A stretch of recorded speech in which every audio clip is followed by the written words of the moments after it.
Hello everyone, this video today is about last night's show in America, mainly about Martin Bakole. About 10 weeks ago when Usyk beat Fury, I did an interview and I said Bakole, I think he beat Usyk. A lot of people laughed at me, but I think last night went a long way to proving me right on that.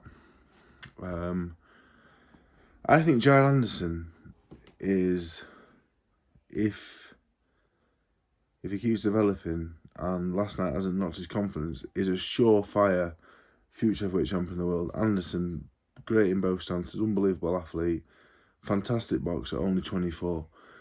The matching last night for me, whoever put Anderson with Bakole, they're not doing the job right, unless he got paid an absolute fortune.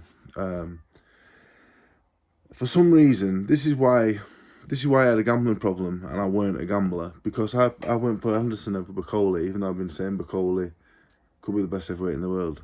This is why I don't gamble no more. What an idiot. What an idiot. Bakole. Who wants to box Bakole? I used to have nightmares about Zhilei Zhang coming to my house, but now, who would you want to come into your house less angry? Bakole or Zhang? I don't know. I'm not sure. Bakole's fucking ginormous, isn't he? Like, just, I don't know who can beat Bakole. He looks to take a great shot, you know. He's clearly a puncher. And when I sparred him, like, it was like 6 or 7 at a time. And if I threw 6 or 7 punches at a time, I'd need to sit down for a minute.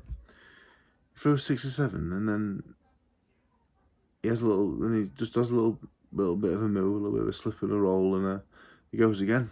Like, I just do a lot of comparisons to George Foreman last night, and I can see him, but Bakole's a hell of a lot faster than Foreman was.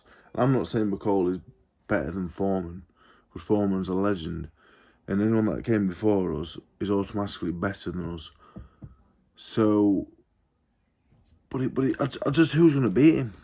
I genuinely, who is going to beat Martin Bakole? And probably the more important question is, who's going to box him? If I got offered Martin Bakole now, which I wouldn't, I would say no. I'd say no. There's not many people I would turn down for the right money. He's one, and Zhang. If they came to my house for free, I'd move house. I wouldn't, I don't know, I'm scared of them both. They both scare me. Bakole calling out Hunter for me. I know Hunter beat him, but that's years ago. Like, that's a big backward step at this point. I want to see Bakole against Zhang. Bakole against Usyk Fury winner, or against Joshua Dubois. I'm so impressed with him. One fight I would like is Bakole-Miller. To be honest, Bakole-Miller could be a good fight. And moving on to that, Ruiz was so disappointing last night. He was so out of shape. I didn't think Miller was much better, to be honest. I didn't think he was much better at all. I just thought Ruiz was terrible, inactive, out of shape, and he was lucky to get a draw. But all the fans cheering Miller, they've got short memories. He's a drug cheat. He shouldn't even be there in the first place. But in all fairness, and what we saw last night, I thought he won. Crawford Madrimov, I fell asleep. I haven't seen it. So that's some great analysis for everyone there. But the heavyweight fights, that's what I bought the pay-per-view. I bought them for the I wanted to watch Crawford Madrimov, which I will catch up with at some point. But Bakole for me last night was outstanding. And the second most impressive performance on the card, I thought, was Jared Anderson. I thought Jared Anderson did some really impressive things for an heavyweight. He's so fluid, athletic. I think he's a future heavyweight champion of the world. I just think he bumped into possibly the best heavyweight in the world right now.